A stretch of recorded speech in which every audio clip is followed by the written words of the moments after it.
a nuestro amigo Amir Ibrahim, a quien saludo con mucho gusto y le agradezco a Amir Ibrahim, director del Quintana Roo MX y secretario de Periodistas Desplazados, que nos acompañe en este espacio libre como el viento. Amir, ¿cómo te va? Buenas tardes, buenas noches. Muy buenas noches, Vicente. Muy buenas noches a toda la audiencia de Sin Censura, a todo el equipo de Sin Censura. Aquí estamos presentes. Oye, mi querido Amir, pues hoy es el Día Internacional contra la Corrupción. Eh, no sé si se escondieron los panistas, los priistas, los perredistas, los emesistas, o si hay morenistas también corruptos. No sé si se hayan escondido todos o de plano haya mucho cínico. Hoy intenté entrevistar, bueno, sí lo entrevisté, fue un diálogo con Ildefonso Guajardo, el secretario de Economía en tiempos de Peña Nieto, y no logré que se pronunciara sobre la corrupción en tiempos de su ex jefe. No, pues yo creo que ellos nunca van a reconocerlo. Todo mundo lo sabemos, lo vimos. Yo creo que el sexenio de Peña fue de los más corruptos que hemos tenido, y no nada más en el gobierno federal, sino que esa corrupción se expandió a todos estos gobernadores que parecían virreyes.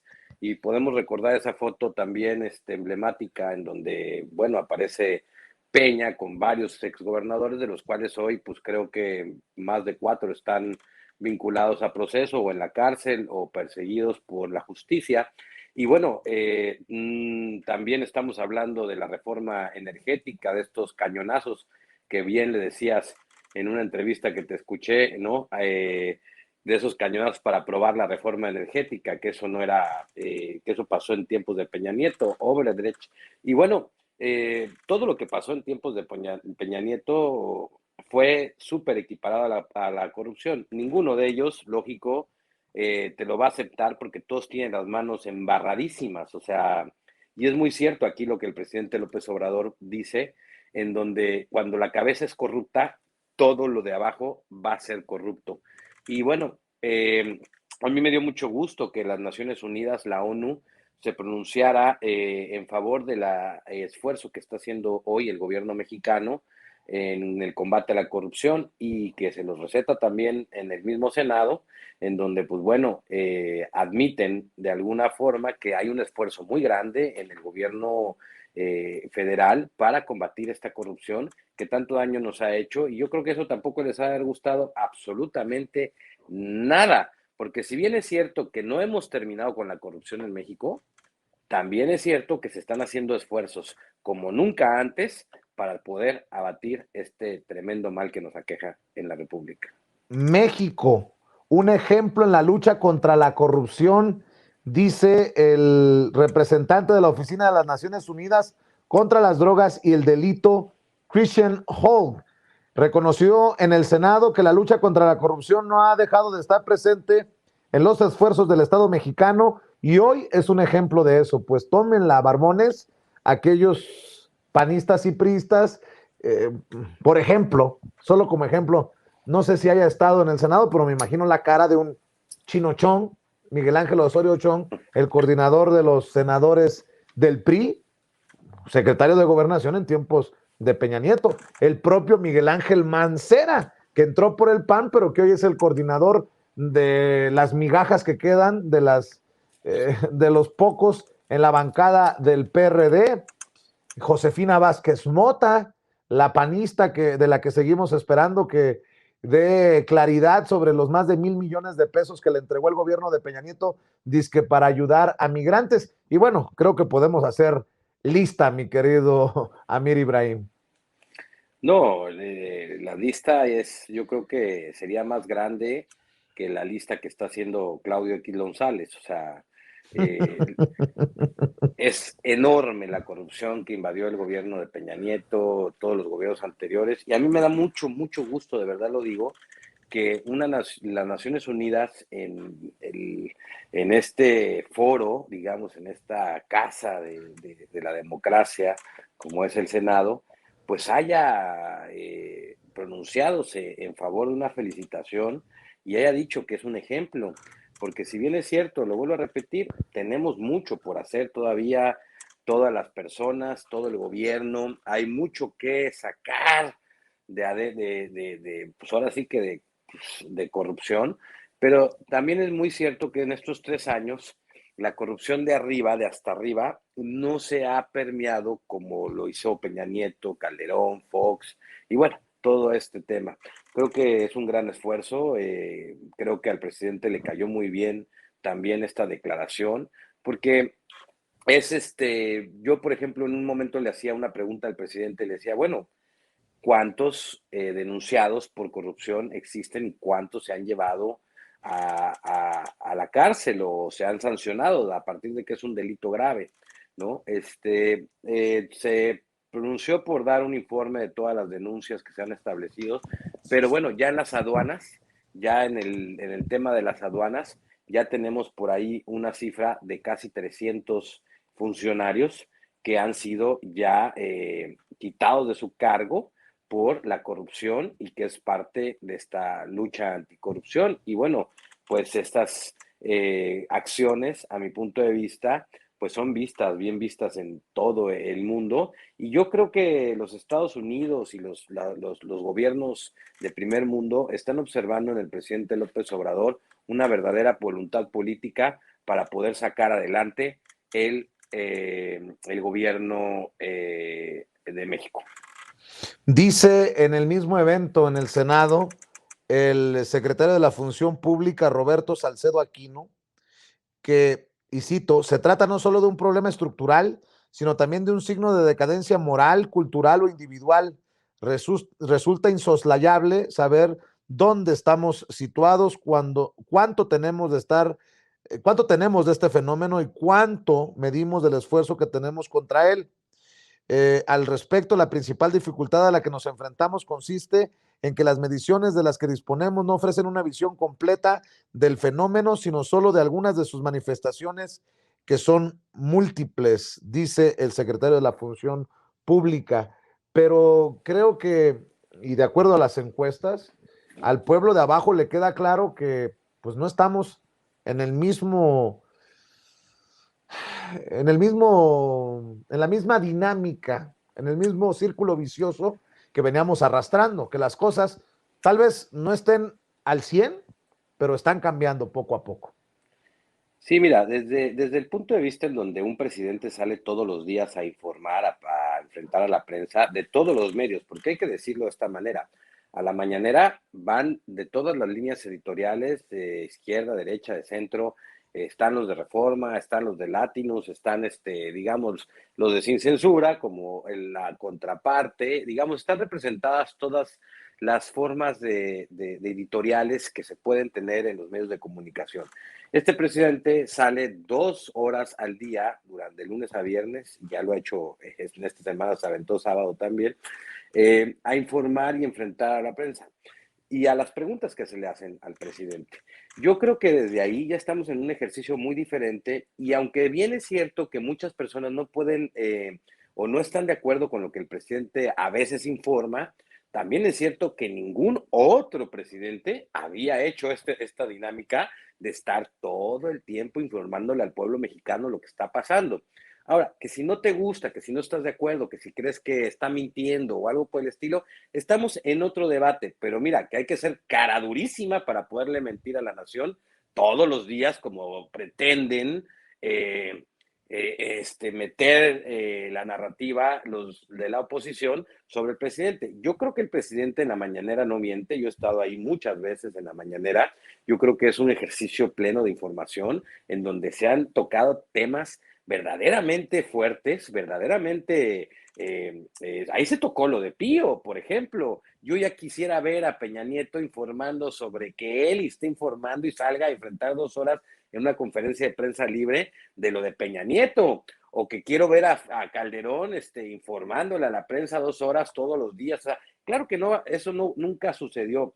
Yo creo que desde ese ejercicio de la mañanera ya estamos viendo un tema de transparencia, anticorrupción, de información, de acceso a la información, y que creo que desde ahí también podemos observar que las cosas están cambiando, que si bien no están avanzando en la medida que nosotros quisiéramos, porque estamos acostumbrados al microondas, ¿no? 1 minuto o 2 minutos y ya están las palomitas hechas. No es así. Las mismas tuercas, las mismas vueltas que se le dio a una tuerca para apretarla, son las mismas vueltas que se le tienen que dar para sacarla.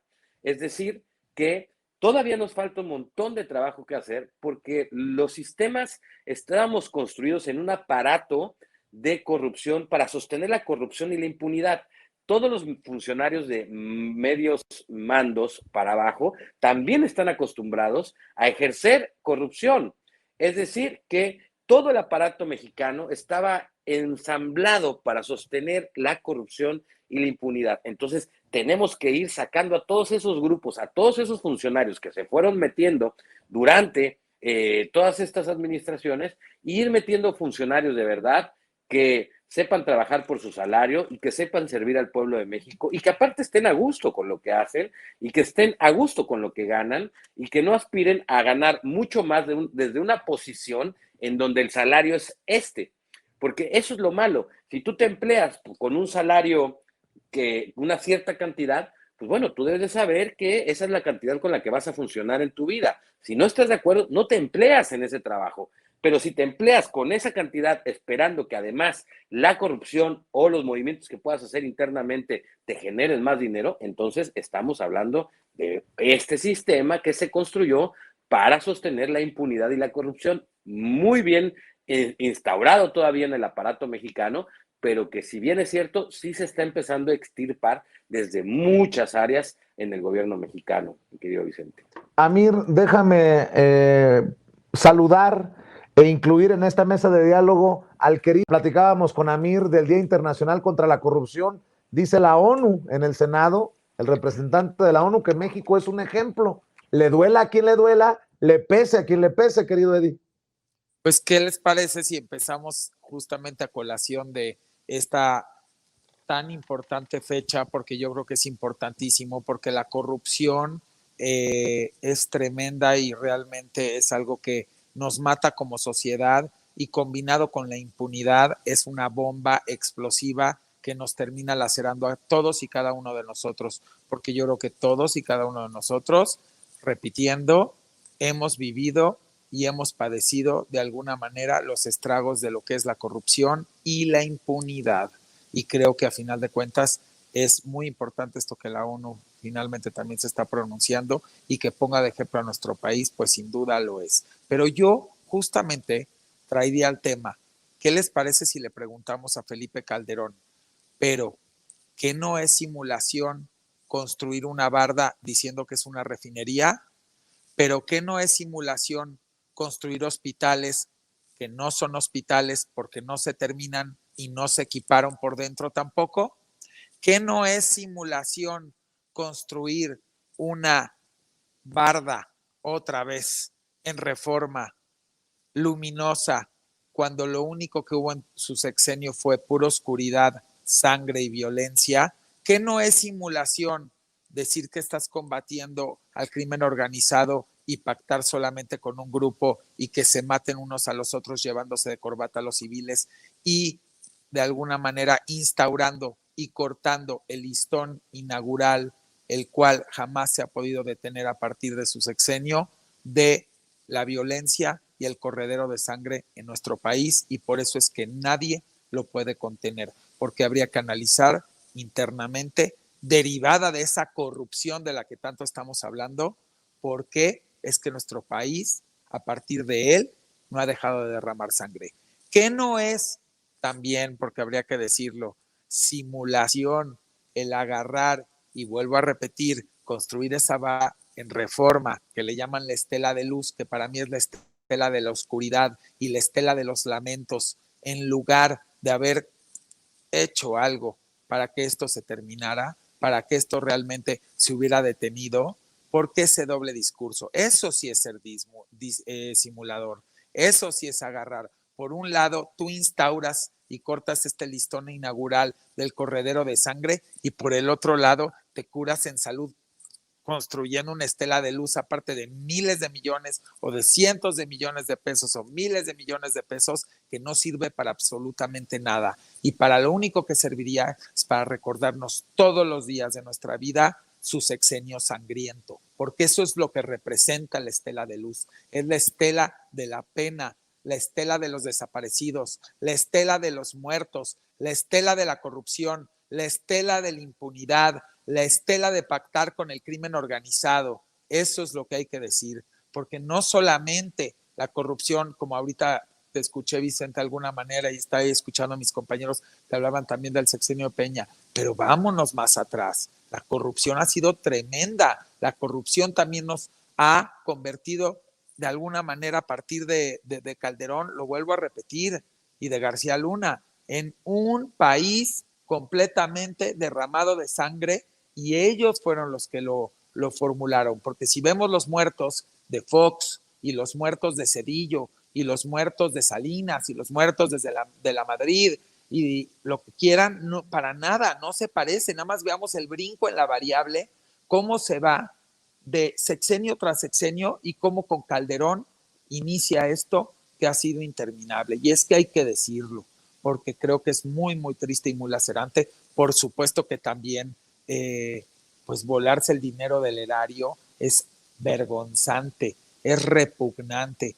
Y no, ayer lo platicábamos porque casualmente, pues como saben, pues ya lo dijiste, ayer fue el cumpleaños y fuimos a este restaurante connotado y justo platicábamos de eso, ¿no?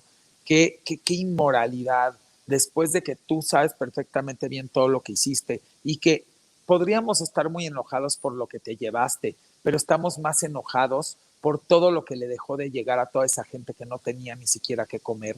Y eso es lo que es verdaderamente molesto, verdaderamente es lo que nos tiene tan, pues podríamos decir, tristes y decepcionados de los sexenios pasados. No es, mucha gente dice, ay, seguro le podrían tener envidia a alguien que porque se robó. No nos vale queso, hagan de su vida un papalote si quieren, pero todo lo que le quitaron a esas pobres personas que tenían derecho a tener una oportunidad, a tener educación, a poder tener servicios educativos, valga la redundancia, servicios de salud, techo, comida basta y nutritiva, vestido, servicios de transporte, infraestructura que generan empleos y tantas cosas. Eso no podemos nosotros ponernos una venda y taparnos los ojos, no podemos. Y esa es la razón por la cual habemos muchos que defendemos este proyecto, porque por fin se le está dando, no vista, porque por supuesto que se le da vista, se le está dando atención